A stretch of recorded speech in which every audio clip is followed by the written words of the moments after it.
부활절 예배를 교회에 나와서 드리는 것이 당연한데도 불구하고 연휴 기간 동안에 예배 자리를 지키지 못하는 많은 분들이 계시는데, 여러분들은 당연한 것임에도 불구하고 얼마나 이 아침에 여러분들 보니까 아름답고 귀한지 모릅니다.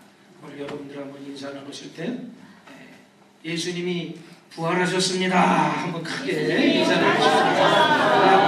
자, 우리 구석실에서 예배하는 그곳에 예수님의 부활의 축복을 주님의 이름으로 축복합니다. 자, 오늘 주시는 하나님의 말씀 요한복음 20장 19절에서 29절까지의 말씀이 되겠습니다. 요한복음 20장 19절부터 29절까지 천천히 한 목소리로 합독하시겠습니다.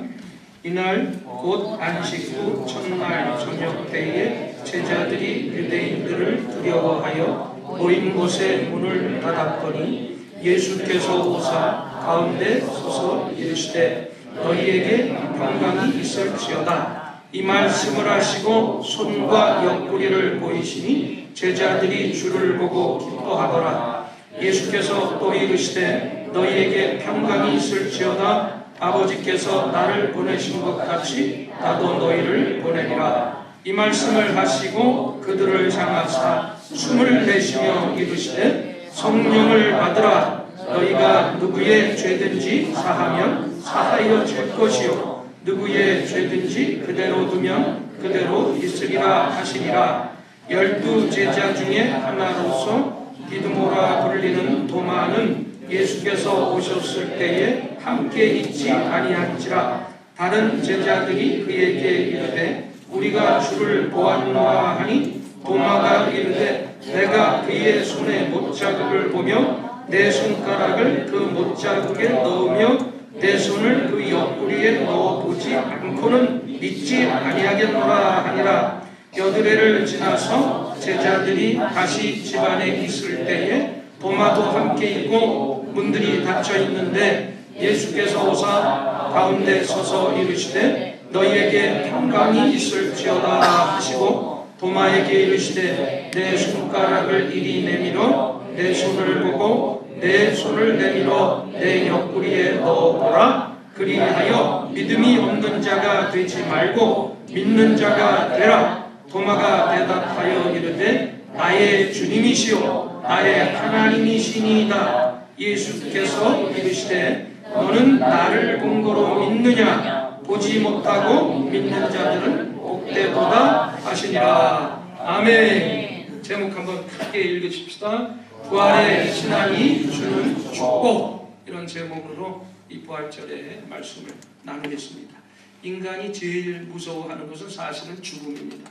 이 세상에 죽음을 이길 자가 아무도 없기 때문입니다. 그런데 부활하신 예수님이 우리에게 부활하셔서 영원한 생명을 주셨다고 그랬어요. 그래서 기독교는 생명의 종교이고 부활의 종교입니다. 십자가에서 돌아가신 예수님은 사실 너무 초라하게 무덤에 묻히셨어요. 자신의 소유된 무덤이 없어서 아리마대 요셉의 무덤을 빌려서 거기에 장사를 되어졌습니다.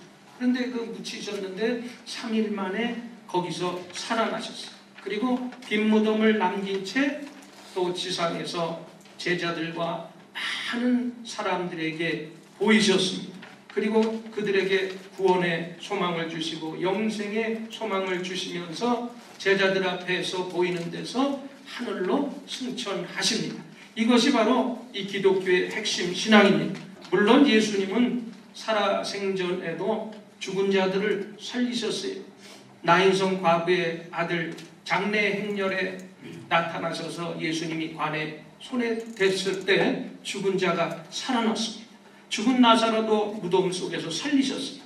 예수님께서 죽음은 잠자는 것에 불과하다고 말씀하셨어요. 그래서 요한복음 11장 26절에 보니까 나를 믿는 자는 영원히 죽지 아니하리라고 말씀하셨어요. 이것이 바로 타종교 다른 종교들이 흉내낼 수 없는 바로 기독교의 신앙입니다. 우리가 왜 예수님을 믿고 하나님을 믿습니까? 여러분의 삶이 잘 되기 위해서 믿어요? 여러분의 모든 삶의 위험을 막기 위해서 예수님을 믿습니까? 하나님의 보호를 받기 위해서 여러분들이 신앙생활을 합니까? 그것보다 더 중요한 것은 바로 이 생명의 부활이 기독교에 있기 때문인 것입니다. 죽음을 넘어서는 부활을 우리는 믿고 있는 거예요.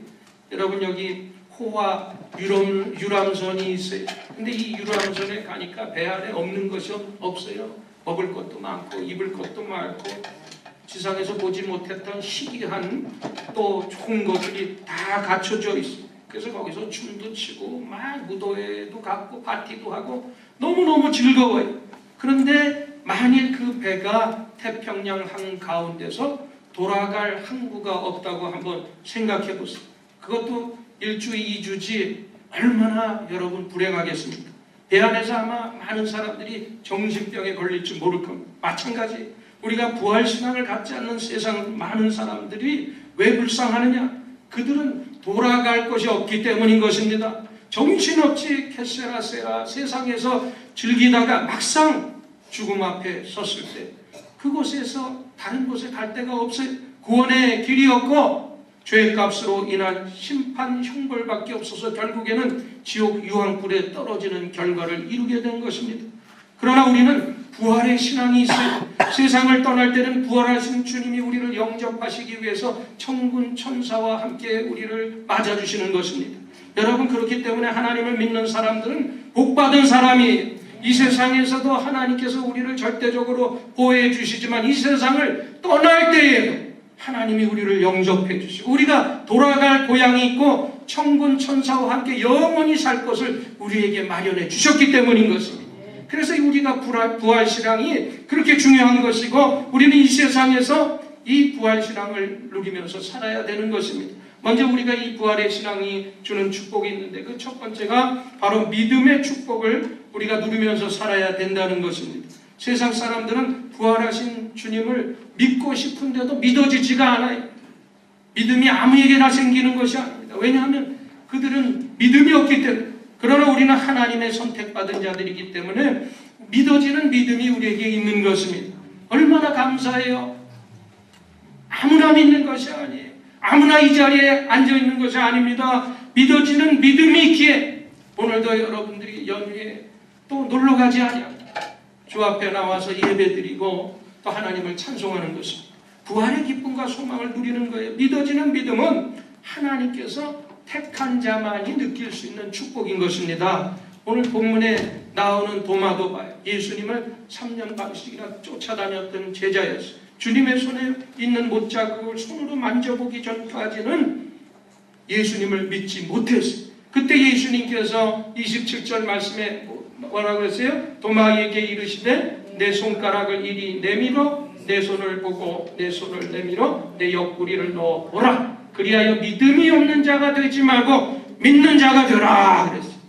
여러분, 믿음이 없는 자 되지 마시고 믿음 있는 자 되시기를 바랍니다. 믿음이 있는 자는 복받은 사람이 우리는 예수님의 손과 옆구리를 만져보지 아니해도 믿음이 있어요. 이것이 바로 부활의 신앙인 것입니다. 이것이 바로 복 중에 복인 것입니다. 여러분, 마가복음 5장 25절 이하에 예수님께서 회당장 야이로의 딸을 살려주신 사건이 기록이 되어 있는데 그 중간에 사파처럼 끼어있는 얘기가 나와요. 그게 뭐냐면 12해 동안 혈루증을 앓았던 그 여인을 고치시는 장면이 회당장 야이로의 딸을 고치는 그 장면에 사파처럼 끼어들어 있었어요.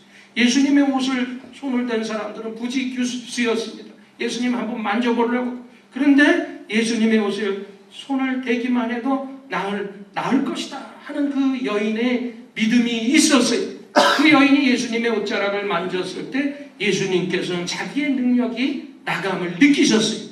예수님 앞에서 두려워 떨고 있는 그 여인에게 그때 예수님께서 말씀하시는 거예요. 마가복음 5장 34절에 뭐라고 그랬어요? 딸아, 내 믿음이 너를 구원하였다. 안심하고 가거라. 할렐루야. 여러분, 걱정하고 믿기만 하면 되는 거예요. 그 믿음이 회당장의 죽은 딸을 살렸어요. 12의 혈루증 앓던 그 여인을 고치셨어요. 두 사건 모두가 당사자들의 믿음과 예수님이 만날 때 이루어진 역사적인 사건인 것입니다. 여러분, 이 사과에 씨가 들어있는 거 누구나 다 알잖아요. 그런데 여러분, 씨에 사과가 있다는 거 아십니까? 씨앗 속에 사과는 보이지 않지만 그러나 그것이 씨앗이 땅 속에 심어져서 썩어지고 뿌리를 내려서 줄기가 뻗어나고 나무가 되면 가지의 사과가 잠시만요. 또 나갔습니다. 자, 다시 살아났습니다. 할렐루야. 그래서 땅 속에 묻혀진 그 씨앗이 2번 마이크 볼륨 좀 조금만 올려주세요. 네. 2번 마이크.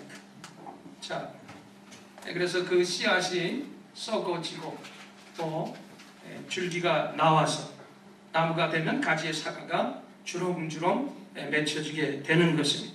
그래서 히브리서 기자도 히브리서 11장 1절 말씀에 믿음은 바라는 것들의 실상이요 보이지 않는 것들의 증거라고 말씀하셨습니다. 여러분, 십자가에 돌아가신 예수님의 부활이 곧 믿음의 실상이고 증거입니다. 십자가의 씨앗은 생명을 잉태하고 사랑을 만들고 희망을 이루고 기쁨을 뿜어냅니다. 우리는 이 십자가 속에 부활의 씨앗이 있음을 믿기에 바로 영생의 복을 누리게 된 것입니다. 여러분, 우리가 인생을 살아가면서 생사의 문제를 놓고 두 종류의 모습을 사람들이 보입니다. 어차피 죽을 인생 마음껏 즐기다 가자. 한 번 사는 인생 두 번 사냐? 오브라디 오브라다. 아, 인생은 즐거워. 유행가처럼 이루고 사는 사람이 있어요. 그런가 하면 노세 젊어서 내세 늙어서는 못노나니 그러면서 실컷 인생을 마음껏 즐기고자 죽음을 향해서 가고 있음을 보여주고 있습니다. 사실 우리가 늙으면 못 놀죠. 기력이 없으니까. 우리가 놀려면 젊어서 놀아야 돼. 늙어서 팔다리 허리 어깨 쑤시고 그저 몸이 움직이질 않는데 젊어 놀자는 이야기도 가만히 보면 다 죽음을 의식하고 하는 이야기입니다. 그래서 누군가 말했어요. 여행도요, 여러분 다리가 떨릴 때 가는 것이 아니라 여러분의 가슴이 떨릴 때 여행을 가라고 그랬어요. 그래서 우리가 젊을 때 논다는 거 참 좋기도 하는데 잘 열심히 일하고 노는 거 좋긴 하는데 이 잘 놀자는 것도 죽음에 대한 어떠한 곳에 초점을 맞춰서 얘기하는 거예요. 그런가 하면 또 하나 생명을 향하여 살아가는 사람이 있어요. 죽음 넘어 생명을 믿으면서 살아갑니다. 인간이 죽는다는 것은 분명한 사실이고 죽은 다음에 생명이 있음을 믿기 때문에 삶과 죽음을 모두 통틀어서 하나님과의 관계를 잘 파악하면서 살아가는 태도인 것입니다. 이것이 바로 우리 그리스도인들의 삶의 태도가 되어야 되는 것입니다. 죽음은 참신앙 안에서 보면 하나님의 축복이 죽음 후에 영생이 있기 때문인 것입니다. 이것이 바로 부활의 신앙이 주는 축복인 줄 믿습니다. 할렐루야. 그 다음에 두 번째로 우리는 이 부활의 신앙이 주는 축복 가운데 평안의 축복을 누리면서 살아야 돼요. 제자들은 예수님이 십자가에 못 박힌 것도 자기들도 이 예수님이 십자가에 못 박혀 죽으신 것처럼 자기들도 로마 병정에게 잡혀서 해를 받으면 어떻게 할까 생각해서 예수님이 십자가에 돌아가시고 나서 뿔뿔이 다 흩어졌어요. 그리고 두려움에 떨어서 자기 잡으러 올까봐 문단속을 철저히 하고 숨어 있었어요. 얼마나 초라한 모습입니까? 불안에 떨고 있는 제자들에게 부활하셔서 예수님께서 하신 첫 마디가 바로 오늘 본문 26절 말씀이잖아요. 뭐라 그랬어요? 너희에게 평강이 있을지어다. 이렇게 말씀하셨어요. 우리 같으면, 아니 나 같으면 그 제자들을 향해서 얘기했을까? 이 의리 없는 놈들아, 내가 십자가에 못 박혔는데 그래 한 번 지켜보는 놈 없이 다 도망가냐 이 괘씸한 놈들아, 이렇게 얘기를 해야 될 텐데 오히려 예수님께서는 그 제자들을 향해서 너희에게 평강이 있을지어다. 비록 그 제자들이 예수님을 부인하고 도망간 적이 있을지라도 그것을 책망하지 아니하셨어요. 예수님께서는 항상 우리 가운데 계셔서 우리에게 평강을 주시기를 원하시는 분인 것입니다. 그래서 예수님께서 오신 증거는 사실 평강이에요. 우리가 예수님 믿으면요 평안해요. 세상이 요당치고 정치가 경제가 혼란하고 사회가 어지럽고 이래도 우리가 기도하면 마음 가운데 평안을 얻게 되는 것입니다. 예수님을 마음에 모신 증거가 바로 그래서 평강인 것입니다. 제자들이 예수님 것을 확인하고 금세 그 모든 마음의 근심이 사라지고 오늘 기뻐했다고 말합니다. 이 평강과 기쁨이 여러분 넘치게 되기를 주님의 이름으로 축복합니다. 여러분 예나 지금이나 세상 살기는 언제나 불안했어요. 불안한 세상에 살고 있는 제자들이 예수님이 볼 때는 얼마나 불쌍했던지 아이고 그래서 그들을 향해서 평안할지어다 이렇게 축복을 내리신 것입니다. 한국에 우리가 잘 아는 얘기지만 공식적인 3대 거짓말이 있죠. 여러분 다 아는 거짓말이 장사하는 사람들이 항상 하는 거예요. 내가 이거 미치고 파는 거요. 이거 거짓말이요. 노처녀가 나 시집 절대로 안 가. 그것도 거짓말이요. 그리고 노인들이 빨리 죽고 싶다. 빨리 죽고 싶다. 여러분 그때 여러분 부모님에게 그래요, 빨리 돌아가세요. 그랬다가 큰일 나는 거예요. 여러분, 그 말은 뭐냐? 아이고 어머니 요즘 100세 시대인데 돌아가시다니요. 건강하게 100세 150세 사셔야죠. 이 말이 듣고 싶어서 그렇게 얘기하는 거예요. 사람들은요 모두 다 죽기를 원치 아니합니다. 그래서 사람들은 죽어야 된다면 고통 없이 편하게 죽기를 바랍니다. 그러나 그것이 자기 마음대로 되는 것이 아니에요. 언제 어떻게 죽을지 정확하게 알 수만 있다면 얼마나 우리가 좋겠어요. 그러나 어떻게 생각하면 우리가 언제 죽을지 모르기 때문에 오히려 우리가 하루하루 편안하게 살 수 있는 걸지도 모르겠어요. 여러분, 이 죽음이라는 사실 앞에 불안에 떨지 않을 사람이 아무도 없습니다. 죽음이 불신자들에게는 마지막이요 고통스럽고 두렵겠지만 구원받은 우리들에게는 주님을 만나는 시간이요, 주님이 예비한 아름다운 처소로, 이 아름다운 집으로 돌아가는 순간이기 때문에 왜 두렵고 왜 불안하겠습니까? 여러분, 육체의 죽음보다도 더 무서운 죽음이 있는데 그것이 바로 영적인 죽음입니다.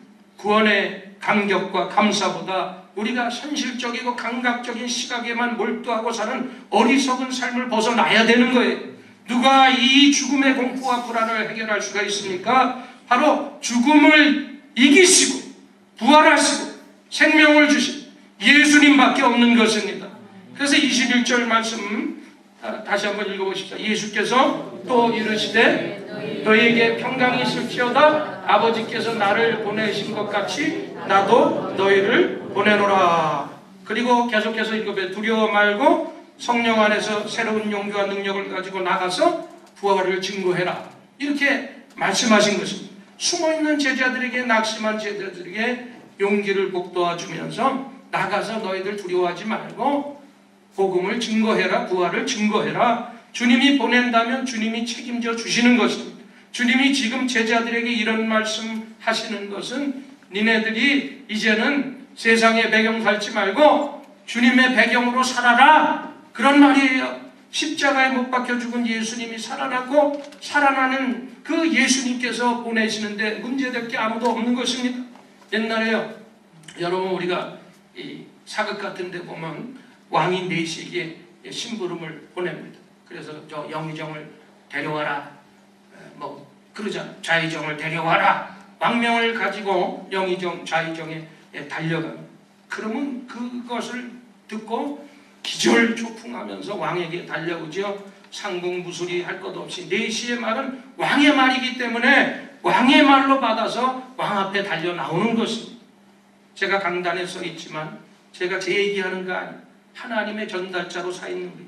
그래서 주의종은 자기의 말을 하면 안 되고 하나님의 말씀을 똑바로 올바르게 전달해야 되는 것이고, 그것이 바로 주의 종이 말이 아니라 하나님께서 전달하는 말씀으로 여러분들이 받아야 되는 것입니다. 우리 하나님이 우리를 불렀어요. 그 주님이 우리를 보냅니다. 나머지는 주님이 다 책임져 주시는 거예요. 그런데도 여러분 왜 걱정하면서 사세요? 왜 염려하십니까? 왜 폐잔병같이 그렇게 매일 축 처져서 사십니까? 어디에 여러분 가치를 두고 사십니까?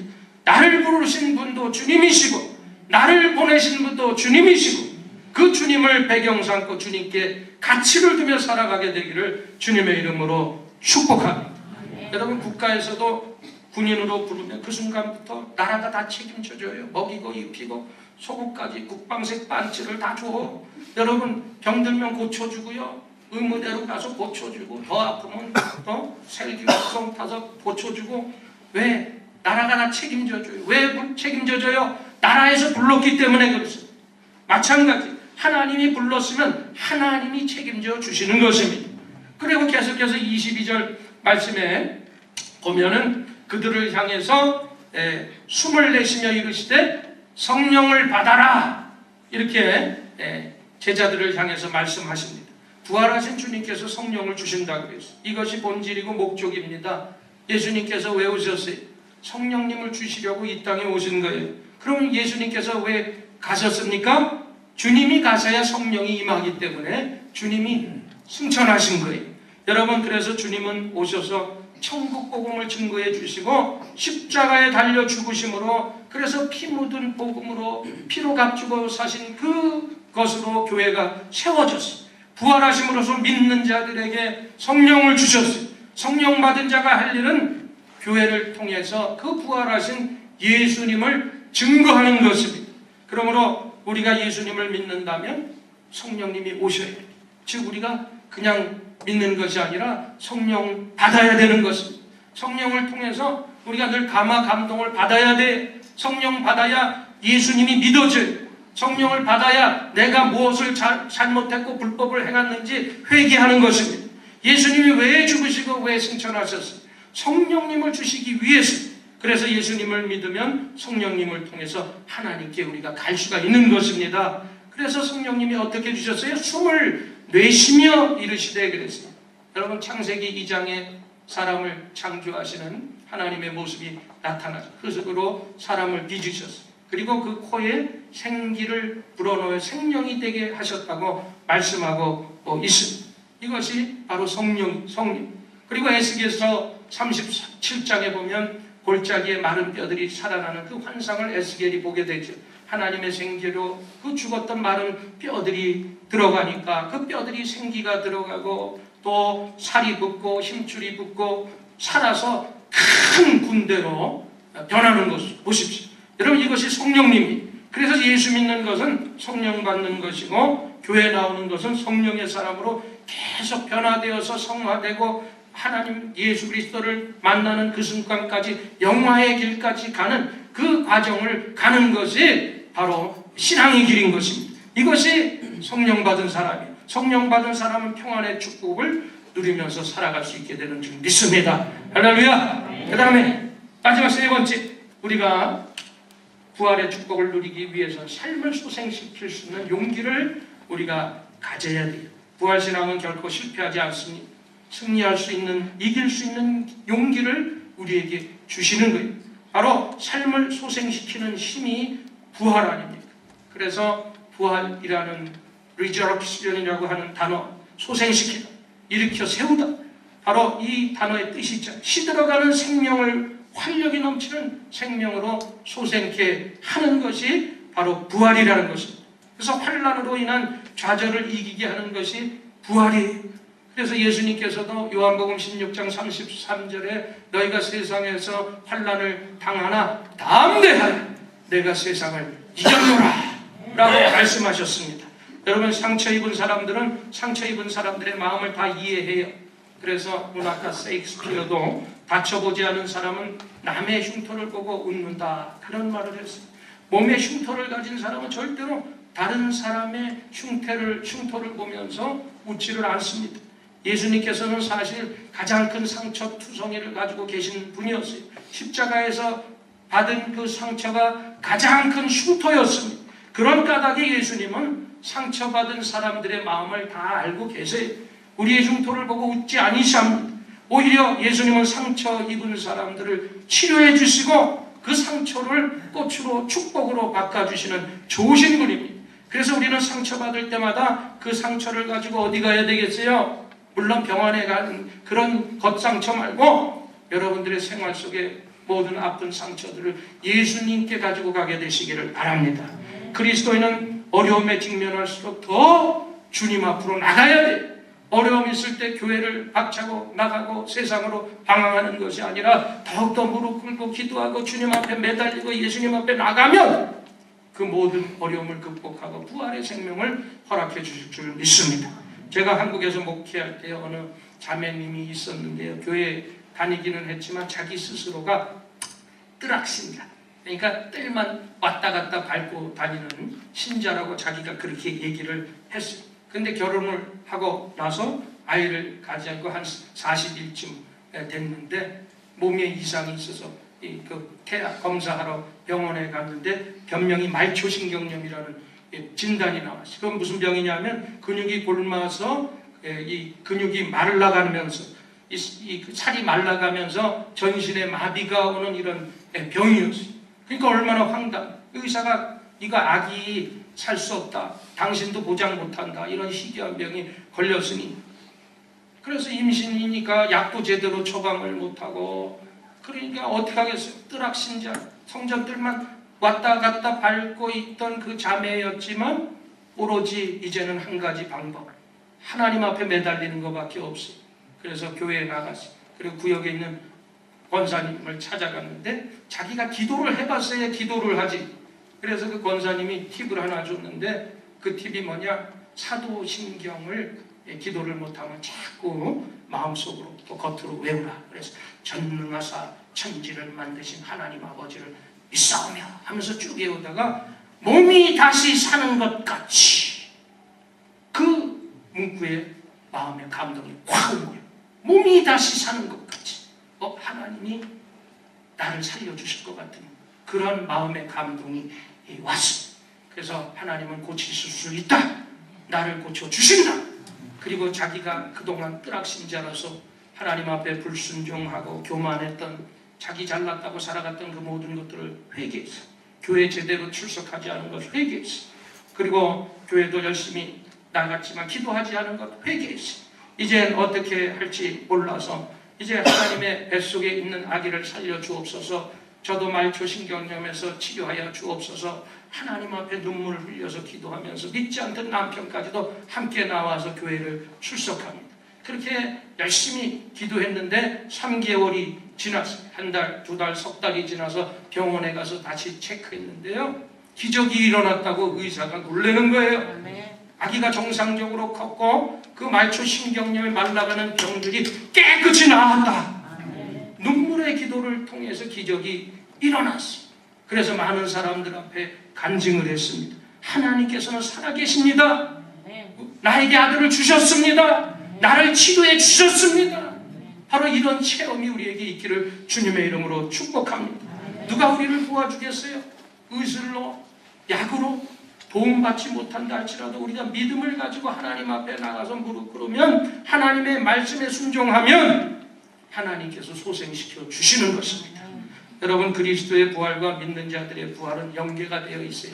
그래서 예수님의 부활을 단순히 여러분들이 부활절 때만 생각하면서 끝내지 마시기를 바랍니다. 부활이라는 것은 우리의 매일매일 삶 가운데 순간순간 우리가 느끼고 체험하면서 살아가야 돼요. 매일 아침 캄캄한 어둠 중에서 태양이 비치는 것도 사실은 부활입니다. 추운 겨울이 지나가고 따뜻한 봄날에 잎이 피고 또 가지가 피고 싹이 나는 이 모든 것도 사실은 부활이에요.